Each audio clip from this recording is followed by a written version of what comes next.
Sabato e domenica ci sono due appuntamenti al mattino dedicati proprio all'attività, al lavoro del norcino, del porcitar, perché durante la fiera, durante tutti i 4 giorni di Espomego, si potranno assaggiare 4 piatti che rappresentano la cultura friulana, con il musetto e la brovada, quella triestina con la porzina, il cren e i fagioli, quella slovena con il crodeghin e i krauti, e infine quella austriaca con il kaiserfleisch e le patate. Questi 4 piatti saranno anche ovviamente possibili assaggiare, saranno in assaggio sabato mattina e domenica. Cosa facciamo? Abbiamo scelto due libri recenti. Uno, quello di sabato, scritto da Gianluigi Dorlandi, che con anche la sua passione, oltre che quella politica, è stato sindaco di Fagagna.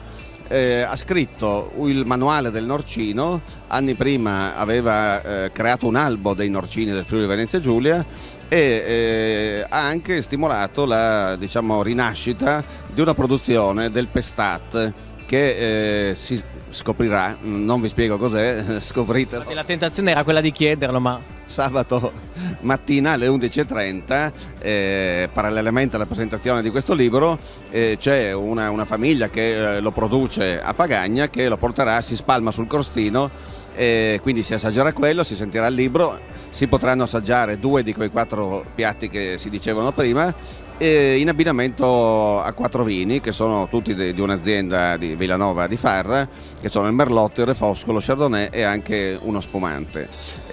Questa proposta culturale, gastronomica simile verrà riproposta anche domenica mattina, sempre alle 11:30. Ci sarà il libro dell'avvocato Michele Formentini intitolato proprio Il Norcino, che parte da una ricca collezione che Formentini ha in un museo suo che ha creato tanti anni fa ad Aiello del Friuli, e lì anche pestata a parte, che appunto è l'unica cosa che manca rispetto a sabato. Ci sarà la possibilità di assaggiare quei piatti che dicevo prima, i vini della tenuta Villanova, ma anche dei piatti preparati sempre a base di orzotto e salsiccia, rosa di Gorizia, rosa dell'Isonzo, che citava proprio oggi all'inaugurazione il sindaco di Nova Gorizia Miklavic, perché rappresentano, insomma, la nostra tradizione, il lavoro del norcino, porcitar come si dice in friulano, è la base di tutti gli insaccati, di tutte le carni di maiale. Quindi abbiamo unito cultura anche al piacere della tavola, all'ascolto